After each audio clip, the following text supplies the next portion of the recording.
Welcome to the Utah Story Show. My name is Rich Markosian. So, on today's program, if you have not seen this program before, we're going back to our COVID vaccine debate, passport debate program. I wanted to do a little bit of a follow up because it turns out I did a long debate with the owner of the Bayou, Mark Alston, on Reddit. It was really interesting. We had about 29 comments going back and forth. And then Reddit removed the post. They didn't want us to be debating this. I think it's one of the most groundbreaking watershed debates of 2021, whether or not we have vaccine passports. Why do I think that? Because vaccine passports probably make sense if you live in an urban, highly densely populated area, and they make absolutely no sense at all if you live in a suburban area or a rural area. And I see so many debates and so much polarizing of our nation just based on the fact of population density. And I don't know why nobody else frames the argument in those terms, and instead we are told we just have to hate each other. We can't talk to each other.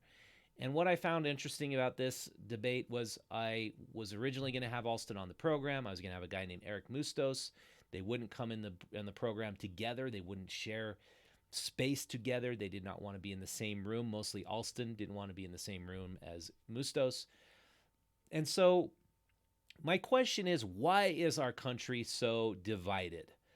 I've had the lucky ability to see and interact with a lot of people in rural areas of Utah, as well as a lot of people in urban, really densely populated areas.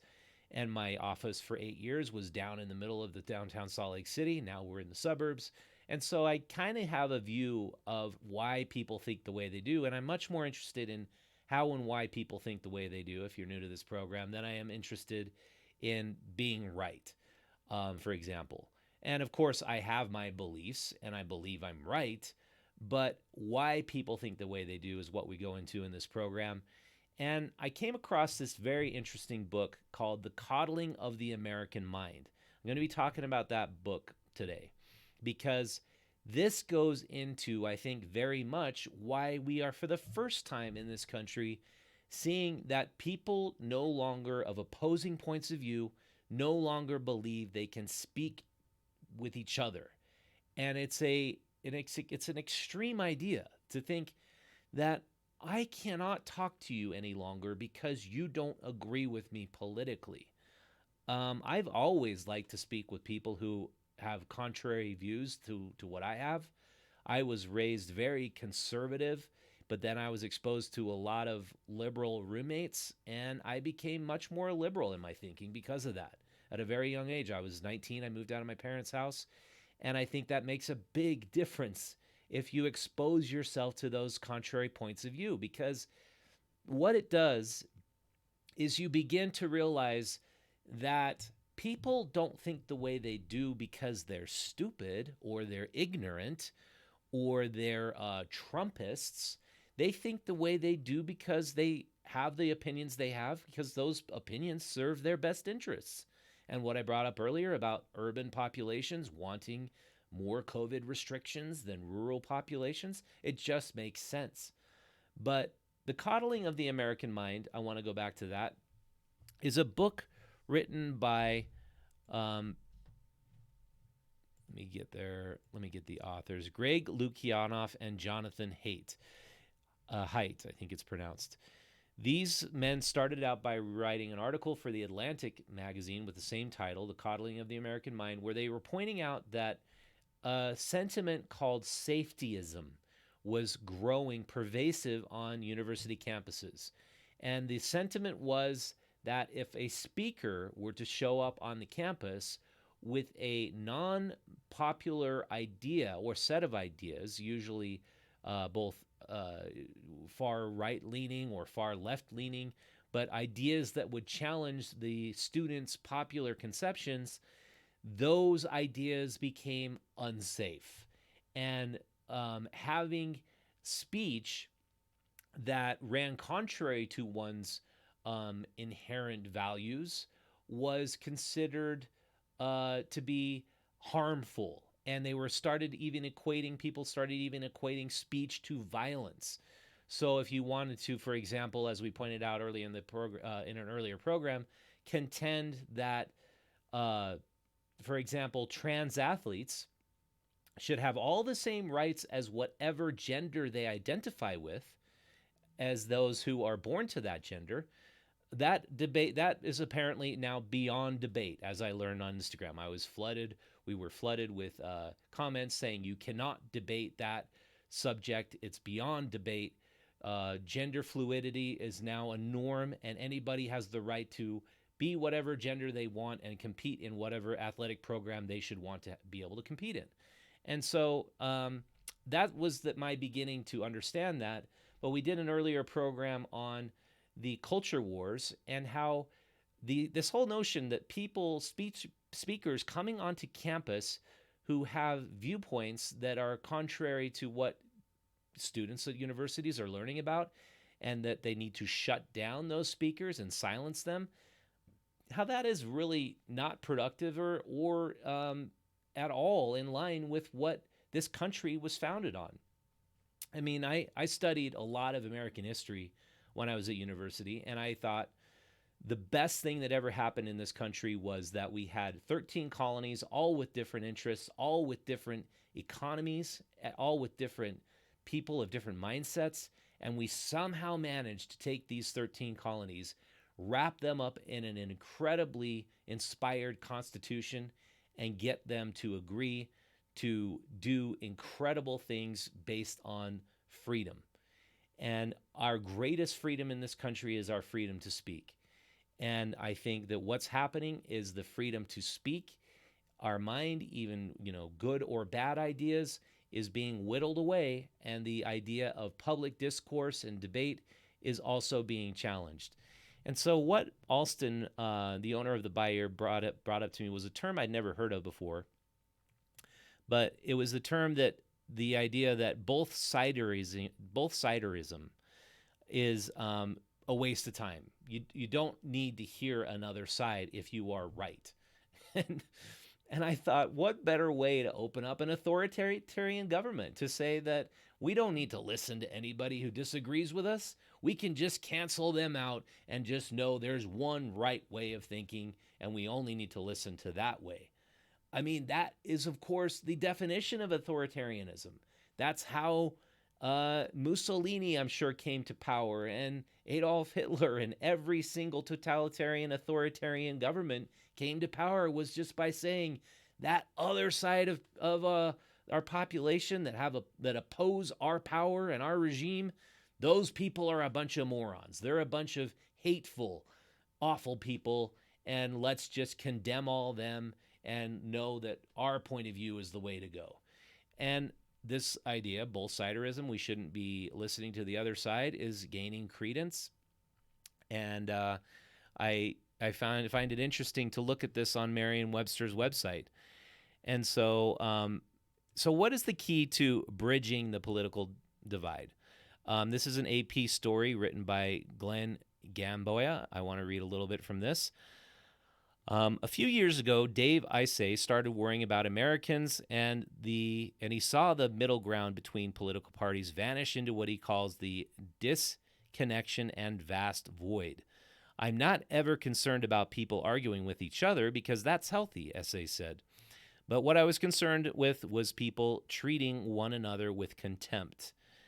Isay is the recipient of the MacArthur Genius Grant, the winner of the 6 Peabody Awards, founder of Oral History Story Corps, and an idea that the surest way to start rebuilding common ground, he decided, was to gather people from differing views and backgrounds and to sit down and simply talk to each other. That is the contention of Utah Stories as well. So I want to end this program by playing you a clip from a TED Talk, also recommended from The Coddling of the American Mind, a book I would highly recommend. But this is on being wrong. And this is a clip from Catherine Schultz, who is an advocate for open debate in society and about how to handle being wrong. So I'm going to play this for you now. And then we actually make a mistake, and what do? Well, as often as not, we deny it. We get defensive about it. We blame it on somebody else. Or we come up with these amazingly inventive explanations for why, yeah, you know what, we actually really weren't that wrong after all.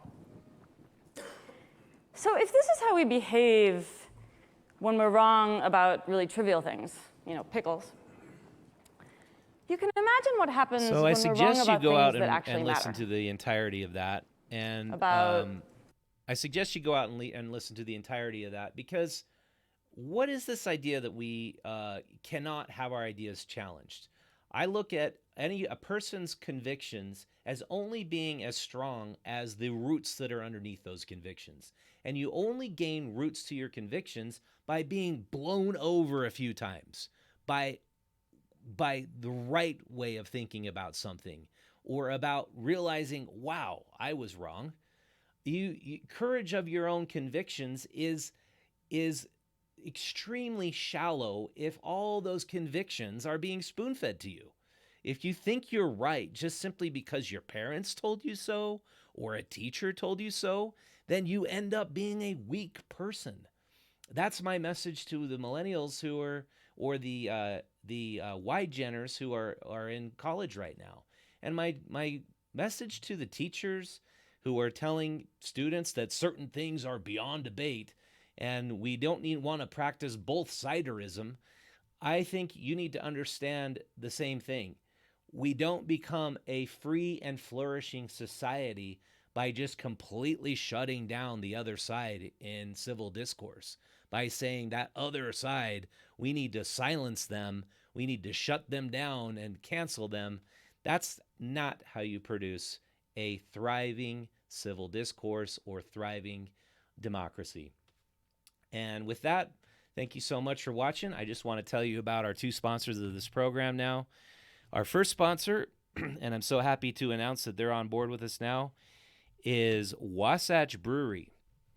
So Wasatch Brewery is now celebrating their 35th year anniversary. Leading up to celebrations, they're releasing new beers.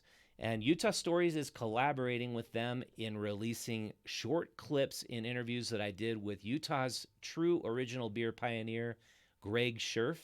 These clips are hilarious in how he got the microbrewery law passed.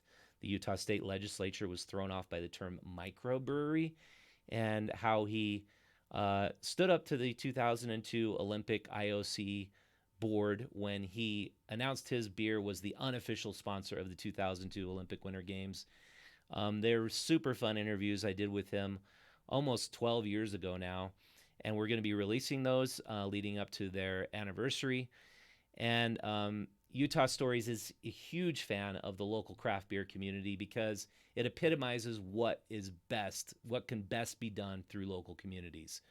Taking market share away from the giant conglomerate macro breweries is an amazing thing that's happened in the last 10 years.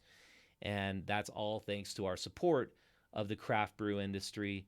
And I'm so happy that Wasatch Brewery has been such an awesome supporter of this program and Utah Stories since the very start. So go visit Wasatch on their website at wasatchbeers.com to see their entire lineup of delicious beers and their new labels. And the program's also brought to you by Utah Canyon Meadows grass-fed beef. Canyon Meadows offers the most natural, organic, pasture-raised, non-GMO, delicious beef I've ever tasted in Utah. Their pastures are incredible. The way they raise their beef is amazing. The flavor that comes out because of the food that these cattle eat their entire lives is absolutely amazing. You have to try it for yourself. Go to their ordering page at cmrbeef.com/Utah Stories to get a special 10% discount off your first order. And with that, I want to suggest you go out to Utah Stories and subscribe to our digital newsletter, like and subscribe to this program through our YouTube channel, if you like this content, that is. And subscribe to our print magazine. That's one of the best ways you can help us out and join our Utah Stories community. If you hit the subscribe button for just $2 a month, $24 for the entire year, we will send you our print edition of Utah Stories magazine. It's our Good Spirits issue this month. and it's full of cocktail recipes as well as haunted buildings in Utah, ways to escape our concrete jungle, and stories about things lurking in Utah. Really fun issue, and I encourage you to go check it out. We examine all issues, including homelessness in Sugar House, and we offer the voices of local Utah. That's really what we've done from the very beginning. Grassroots local journalism. All right, thank you so much for watching. I will see you next time.